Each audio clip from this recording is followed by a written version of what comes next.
Picture this. The silver market is collapsing on your screen. Flash crashes, empty dealer shelves, and a price that looks like it's being strangled by invisible hands. Everyone is watching the chart. Everyone is reacting to the candles. But the real move didn't happen on an exchange. It happened behind a desk with ink.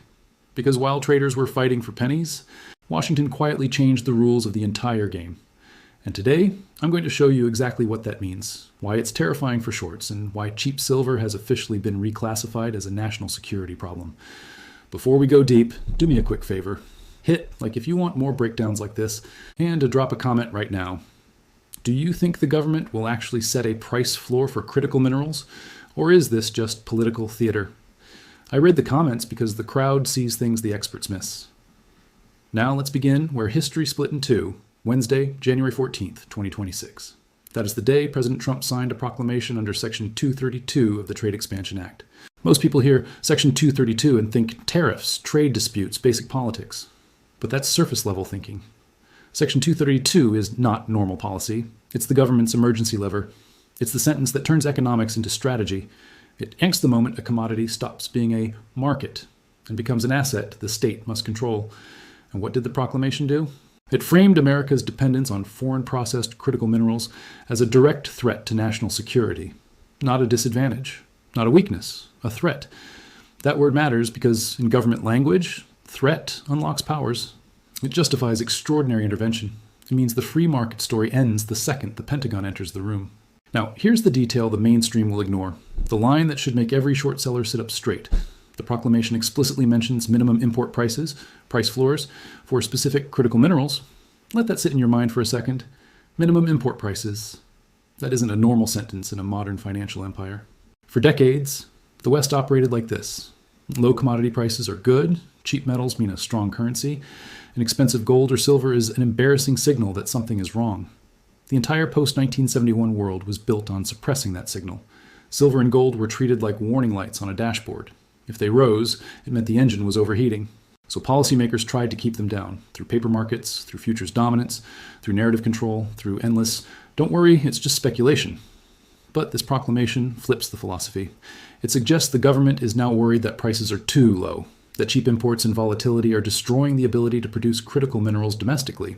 And when a government starts treating low prices as the enemy, you are no longer in a normal commodity cycle. You are in a managed scarcity cycle. So the question becomes, why would they do this? Why would a government that fears inflation even whisper about raising the floor under metal prices? Because they finally ran the numbers on the physical world. You cannot build national power out of paper contracts. You cannot stockpile futures. You cannot defend a country with exposure. You need metal. You need refining. You need domestic capacity. And you need miners willing to invest billions to build and expand operations in places like Nevada, Idaho, and Alaska. But no serious investor funds a new mine if the price can be smashed overnight by the same paper system that has dominated this market for half a century. That's the trap we've lived in. Silver is essential, yet priced like a toy. And now Washington is signaling that the toy era is ending. The signal is simple. If you want domestic supply, you must protect domestic pricing. And the tool for that is a floor. A floor is not a prediction. It's a promise. It's a policy weapon. It is the state saying, we will not allow this asset to trade below a level that destroys production. This is the exact opposite of the old regime. For decades, the risk was always downward. The smash, the dump, the liquidation waterfall, the mysterious crash at the worst possible moment. Retail lived in fear of being punished for being early. But what happens when the government decides the downside is dangerous? When the government decides the crash itself is a threat? That's when the risk profile changes.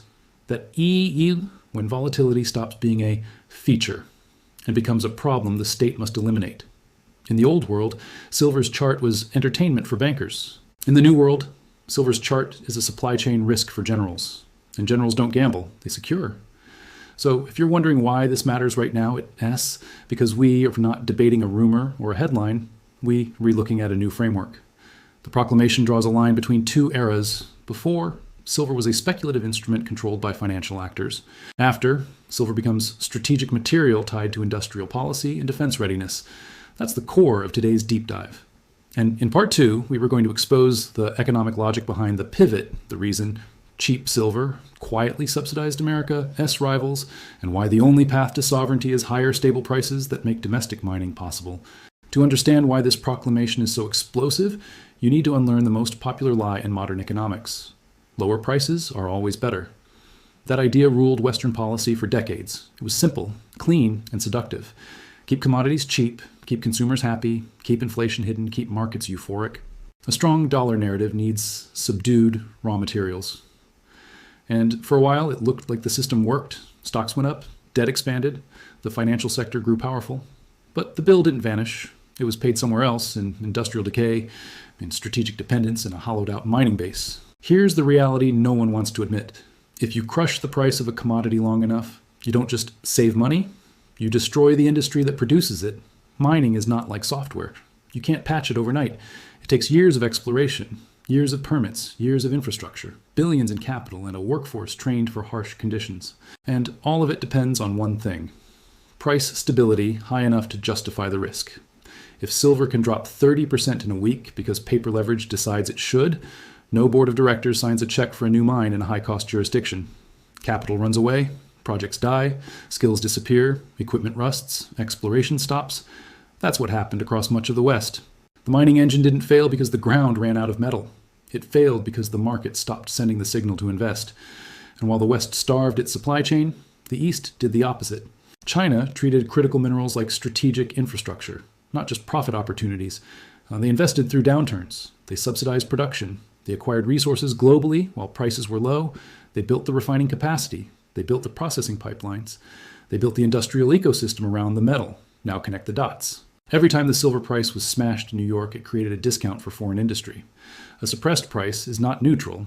It's a subsidy for whoever can buy, process, and manufacture at scale. If silver is cheap, the biggest winners are not retail investors. The biggest winners are the industrial giants who consume massive volume. And in the modern world, one of the largest industrial machines on Earth sits in China's supply chain. So cheap silver became a quiet wealth transfer, not in one dramatic headline, but through years of distorted pricing that rewarded the buyer and punished the producer. That's why the proclamation's logic is so dangerous for shorts. It's not saying we want cheaper inputs, it's saying we can't afford to be dependent. That means the goal is no longer efficiency. The goal is security. And security always costs more. This is the pivot from a financialized economy to an industrialized economy. In a financialized economy, you want low commodity prices because they reduce inflation pressure and help the narrative of stability. In an industrial economy, you need higher, stable commodity prices because they incentivize production and rebuild capacity. The proclamation is basically a confession that the financialized model created strategic weakness, and now they're trying to reverse it with policy. So what does a price floor actually do in this context?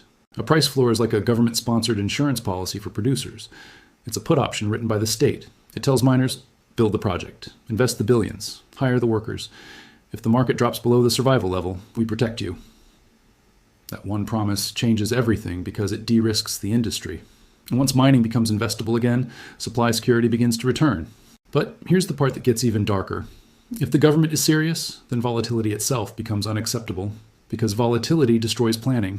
Volatility freezes capital, and freezing capital deepens dependence. So when silver drops violently, like we've seen recently, the old world would call it normal market behavior. The new world sees it as sabotage of strategic capacity. A crash isn't just a trading event, it's a supply chain threat. It discourages domestic projects. It forces manufacturers to keep importing. It keeps the processing bottleneck abroad. It strengthens the rival. That's why a policy-driven floor is so powerful. It signals that the downside will be defended. It suggests the state has decided that paper games can be allowed to kill physical production anymore. Now, let me ask you a question that should haunt you. What happens to a market when the government decides the correct price is whatever level keeps mines alive? That market stops being a free market. It becomes a strategic market. And strategic markets don't care about what shorts think is overvalued. They care about supply security. In part 3, we're going to talk about why silver, specifically, is the hidden nervous system of modern war and energy, and why this shifts demand from price-sensitive to price irrelevant. That's where the real fire starts. Now we arrive at the part people underestimate because they still think of silver like it's just a shiny metal or an old coin. But in the modern world, silver isn't a luxury, it's a function. It's the silent conductor behind the entire technological stack. If you remove silver, you don't get a slightly weaker system. You get system failure. And this is why the national security framing changes everything. Because once silver becomes a strategic component, demand becomes inelastic. And inelastic demand is the most dangerous thing a short seller can face. Let's start with physics. Silver is the most electrically conductive element. That isn't a marketing line. It's a reality of the periodic table. It moves electrons with unmatched efficiency. And in a world that is electrifying everything, transport, weapons, grids, factories, communications, you run into a brutal wall. There is no substitute that performs the same way in high-demand, high-reliability applications. Yes, engineers can thrift silver, reduce usage, blend alloys, redesign components. But for peak performance and reliability, silver stays in the equation, especially where failure is not an option. And where is failure not an option? Defense. This is where the national security threat language becomes frighteningly real, because the military doesn't buy silver the way an investor does. The military buys silver like a necessity. It doesn't bargain with the market. It demands supply. Consider what modern war actually is. It's electronics, it's guidance systems, it's radar arrays, it's satellites, it's secure communication, it's drones, it's precision weapons. Every one of these systems relies on high-performance conductive materials. Silver shows up in connectors, contacts, coatings, power systems, specialized batteries, and shielding. Even when it's only a small amount per unit, the scale of production matters. Missiles, jets, ships, satellites, these are not built like consumer gadgets. They are built like lifelines. And once the Pentagon sees a supply chain risk, the Pentagon doesn't shrug. It acts. Now stack the energy story on top of defense. National security isn't only about missiles, it's also about the grid. It's about the ability to generate, transmit, and store power domestically. Solar technology uses silver in its conductive paste and cell contacts because performance matters and resistance is the enemy. Electric vehicles rely on advanced electronics. Data centers rely on high-efficiency power systems. Everything is turning into a silver-consuming machine. And here's the nightmare. Defense and green energy don't take turns. They compete. They draw from the same pool. When both accelerate at once, the supply chain becomes a battleground. This is the new world. Silver is no longer optional demand. It's mandatory demand from multiple sectors at the same time. And that's why the state starts talking about floors. Floors aren't there to help speculators. Floors are there because strategic industries can't function when prices collapse unpredictably. Stability becomes the priority. Now, there's a concept you need to lock in. The price inelastic buyer. Most buyers are elastic. If the price is too high, they reduce consumption. They delay purchases. They substitute materials. But the Pentagon doesn't behave like that. If a system requires silver, the Pentagon pays. They print the money. They do not stop building because the metal got expensive. That means once defense demand becomes the backstop, price behaves differently. Instead of price being capped by affordability, price is driven by urgency. That's why this proclamation matters even before any official price floor is implemented. It changes perception. It tells every industrial buyer and every strategic planner, we might step in, we might set minimum import prices, we might manage the market. That message alone can shift behavior.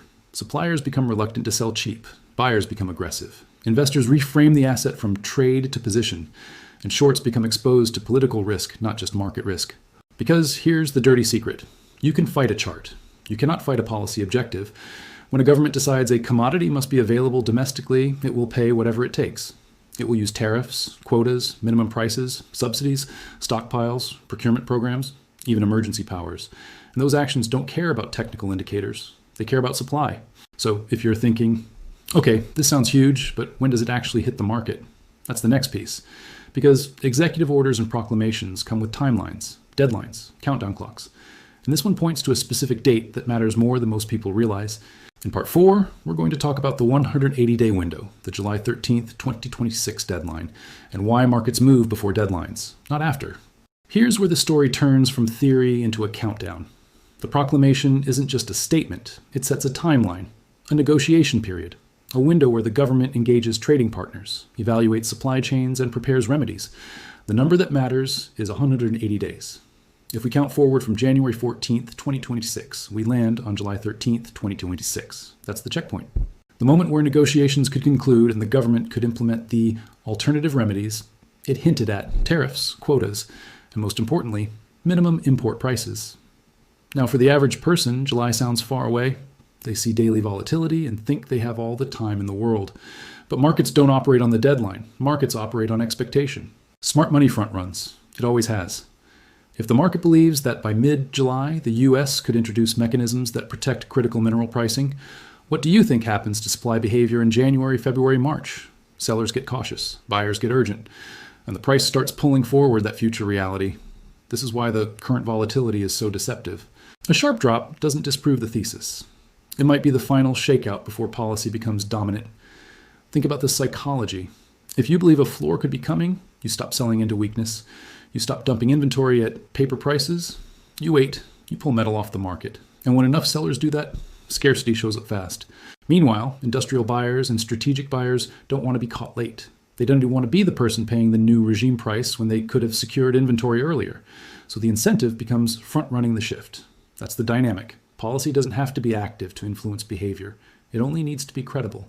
Now let's talk about the dangerous transition phase we're living through right now. This is the gap between two worlds. The old world, dominated by leveraged paper suppression and short-term games, is fading, but it still has power. The new world, defined by strategic intervention and stability objectives, has been announced, but it isn't fully implemented yet. That gap is where chaos happens. Extreme volatility, conflicting headlines, narrative warfare. You'll see economists scream about free markets and efficiency. You'll see commentators say price floors are impossible. You'll see sudden drops designed to break conviction, because the entities that profited from the old system, Donati, want the new system to arrive smoothly. They want fear. They want liquidation.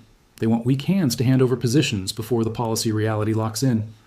This is why you can't treat these moves like normal trading. You have to treat them like a regime change. And regime changes are messy at the border. If you're wondering what your strategy should be during a regime change, it's not emotional reaction. It's structured accumulation and patience. Not because you rechasing hype, but because you repositioning during a transition where paper price may still be detached from strategic value. This is the window where the disconnect can exist. And once policy mechanisms crystallize, that disconnect tends to vanish. Here's the most important concept. In a market with an implied floor, the downside becomes politically sensitive. The government has effectively said, we cannot allow this asset to become too cheap because cheapness kills supply security. That doesn't mean the price can't drop. It means drops trigger consequences, and consequences change behavior. The lower the price goes, the more urgent the problem becomes for the state's objective.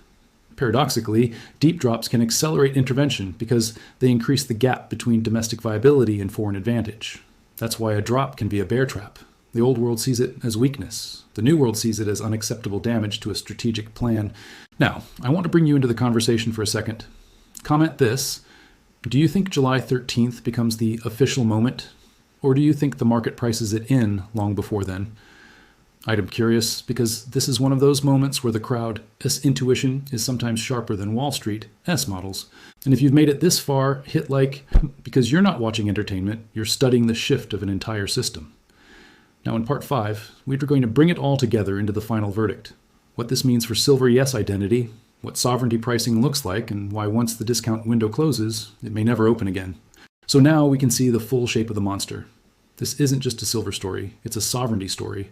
It is a story about what happens when a nation realizes it built a financial empire on top of a physical supply chain it no longer controls. The proclamation is a signal that the US government is reclassifying critical minerals from inputs to strategic assets. And once an asset becomes strategic, it gets priced differently. Not by sentiment, not by speculation, by necessity. This is the final shift. Silver stops being priced like a commodity and starts being priced like a weapon component. And when something is a weapon component, the question isn't what is the cheapest price?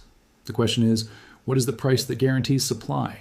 That's the mentality behind price floors. It's the mentality behind minimum import prices.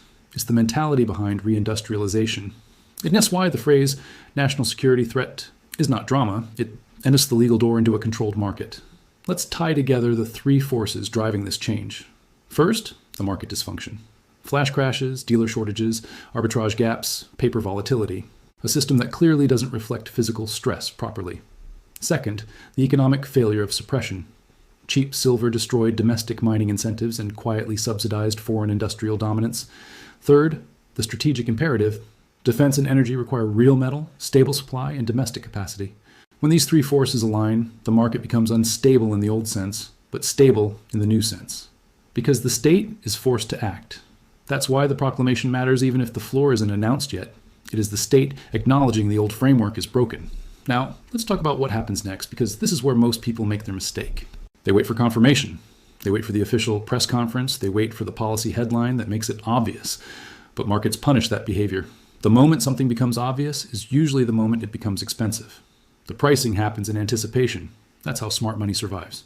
So July 13th, 2026 may be the date on paper, but the market's real deadline is psychological. It's the moment enough players believe the support machine is real. Because once belief spreads, metal stops flowing at old world prices, sellers withdraw, buyers accelerate, the price adjusts. That's why volatility right now can feel insane. You're watching a battle between two forces: the deflationary paper system trying to maintain control, and the inflationary industrial state trying to rebuild capacity. When those forces collide, you don't get smooth trends. You get violent shakes, you get confusion, you get emotional traps. But history has a pattern. When security is threatened, the state overrides finance. Every time. And if that's true, then the long-term direction becomes less about charts and more about policy gravity. Now I'm going to give you the simplest way to think about this entire story. For decades, owning silver felt like fighting the system. You were betting against suppression. You were betting against paper dominance. You were betting that eventually reality would win. But now the dynamic is shifting. Owning silver is no longer an anti-establishment bet. It's becoming an establishment alignment. The government is signaling it wants higher, stable prices to support domestic production. That doesn't mean they love investors. It means they need supply. But that need creates a new floor under the narrative and potentially under the price. And when a floor exists, the risk becomes asymmetric. The downside has a policy response. The upside remains open-ended because demand doesn't pause for affordability when national security is involved. That's the dangerous part for shorts. You can survive volatility, but you can't survive a regime that sees low prices as a threat. So here's my final verdict, and I want you to listen carefully. The cheap silver era is being treated as a national security mistake. The government is not just hinting at fixing the supply chain, it is giving itself the legal authority to enforce stability. If this trend continues, silver will not be priced based on what bankers want. It will be priced based on what sovereignty requires. And sovereignty is expensive.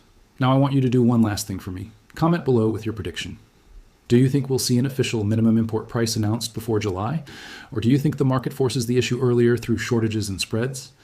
And if you want part 2 style deep dives on specific policy triggers and what they mean for the next 6 months, hit like and subscribe so you don't miss the next upload. Because we're not watching a normal cycle. We're watching a reclassification of reality. Silver isn't just a metal anymore. It's a strategic asset in the middle of a global power shift. Hold your position, watch the countdown, and prepare for a world where silver is priced not as a commodity, but as a necessity.